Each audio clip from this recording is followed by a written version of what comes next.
listening to DJ Racer. Hello, Nocera. How are you?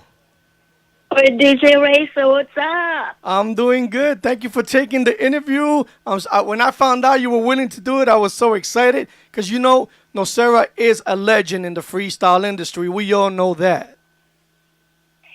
I need to apologize if I was a little late for certain things, responses and stuff. But it's been a busy time for me, and I'm glad that I'm here tonight. I know, and I heard, and I was talking to Gail, and she told me you were a little under the weather and you were sick. So I understand everything you went through. So thank Yep. you so much for still making the effort to come and talk to us. That was really nice of you. Yes, I've been sick two times within 2 months with bronchitis. I guess it really goes around. Yeah, and when it hits you bad out here too. So I hope you're feeling Yep. better, and I hope you get going because I know you're a very busy woman these days. Yes, we've been busy a little bit this year. I guess the whole thing with the concerts and is making freestyle come back, which is great news for all of us. Yes, it's really good, and the good thing about it is everywhere that I turn, I see you have a lot of concerts, you have a lot of gigs going on. So tell us a little bit about what's going on, what are you doing, and what are you going to be going? Because I know you have a show coming up real soon. Yes, I have. I have a bunch of shows coming up, and we have one in Miami coming up on May 11th. And after that, we're going to hit New York. Let me just look at my schedule. Actually, we're going to hit New York, of course, because I it's so ironic that I'm in New York, but I don't perform in New York that often. I'm more like on the West Coast and Florida, And and and, and then Texas, of course. Texas is always good to me. yeah, and there's a concert out here tomorrow in the Microsoft Amphitheater downtown LA, and I'll be there. But when I saw the lineup, I didn't see your name, and I was a little bummed because I was hoping you were gonna be there. Well, I'm going to be in LA, but it's not going to be on that event. I'm going to be on a different event, June 8th. August 10th. August Oh 10th. wow, okay, so there's gonna be two concerts in the summer because I know there's one coming on July the 8th, and then you're coming in August, so that's Okay. awesome. No, I'm not on that one. I'm on a different concert in LA. That's awesome. Yeah. And isn't it great that no matter how many years go by with this, 20, 25 years, every time people hear your music, they sing along to it and they just go absolutely bananas over it. Yeah, I guess it's like it brings a lot of memories to people, and it's like that tune that you can't forget. I mean, I got my own tunes that I never forget. We all do, right? Absolutely. We all have a song that we love and we play over and over and over again. So let me ask you. So we know that you love freestyle, but I know you with the guitar and the instruments you play, you like a different type of genres all over the place. What's your favorite so when the server's driving in the car and she's had a stress day and you want to calm down, what type of music do you put on that's gonna make you relax and just wind you down? Okay, I have very strange taste in music. Well, number one, I love jazz, so more like the swing jazz, which is like the standards, like Frank Sinatra and all kinds of Chet Baker, all kinds of music like that. Julie London, Ella Fitzgerald, all that jazz that everybody knows the songs and can sing along. And then always had a passion for Brazilian music. I'm talking about like the original classical 7-ish, like the Girl from Ipanema and all that stuff, the bossa nova. And that is always like has a special place in my heart since I was a child. In fact, a lot of music that I was inspired by in the early age was the bossa nova. And then it wasn't until I was 16 that I discovered, in my early teen actually, I discovered Elton John, Donna Summer, the Beatles, the Rolling Stones. They're all 60s rock. but also like the pop stuff that was popular during those years.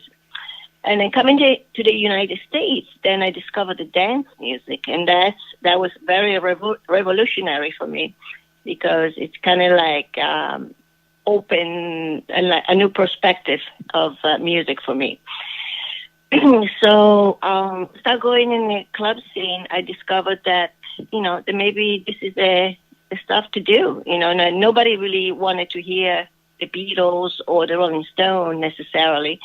But once I started to connect with the culture, the dance culture, the club culture, and the DJ, it just kind of came natural to just jump in the wagon and do, the music that you guys know today.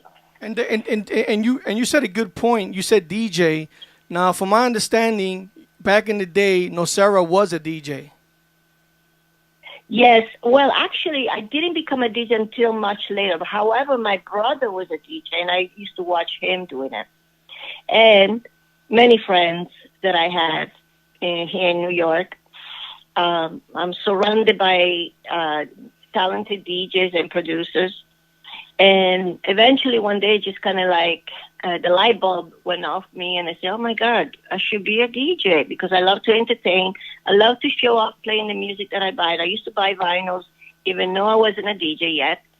And I used to, like, show off with the music that I discovered, because one of my passion, I got to say, it's discover music. And I like to, like, get on that specific website or a record store and discover, like, stuff that people never heard before. That's my specialty. I collect a lot of music, and I buy all my music. I don't download things for free. I don't download on YouTube. I just buy everything that I like. I like it, I buy it, I purchase. I want to support the artist. So then the light bulb went off, and I became a DJ. And then the next thing I know is I got my turntables in my hands, and it kind of came natural to me because I'm a musician. I studied music, classical music at the conservatory in Italy growing up. So to me, the rhythm, it just came, as 1, 2, 3, 4. And I got that pretty fast. And I've only been a DJ for 2 months, and a friend of mine calls me, and he's a promoter, and he says, what are you up to? And I said, I'm a DJ now. So I'm not kidding. He said, and I said, why would you want to do it? Would you want to do a show at this club that I'm promoting? And I said to him, I only want to do the lounge. I don't want to do the main. I just want to do the back lounge. So, okay, I put you on the lounge. So I show up with all my records, my crates, super prepared, CDs, vinyls, everything. And the lady that opened the door at the club shows me the DJ booth. And I'm looking around, and I say, oh, my God, it's a big lounge. I said, oh, no, this is not the lounge. This is the main room. That's where you're going to DJ. And you didn't want to be there. You did not want to be there. Oh, at that moment, I started to get so nervous. You have no idea how nervous I was, because I said, I have a huge responsibility. This is a big club. I can't mess it up. So I set up, and I swear to you, when I put that needle on the record, just like the song, put the needle on the record. Put the needle on the record, and the drum beats go like this. When I dropped that needle on the record, I had to hold it with my other hand because my hand was shaking. Wow. It was shaking so terribly that I was like, oh, no. So I started playing a couple of records, and the place wasn't full yet. And just little by little, I found the courage, and I said, okay, I can do this. And I was out of breath. I was scared to death. But at least I had my music. I was very prepared. I even had the Beastie Boys, everything, hip-hop, house, breakbeats, jungle. I was super prepared, freestyle, of course. And then later on in the evening, after a few hours, this guy shows up. Hey, is that okay if we, I'm the other DJ, like, we're going to split the night. You do a little and I do a little. We go back and forth. And I'm like, please, help me out here. And that was my first gig at the Club Ivy, which was the old China club.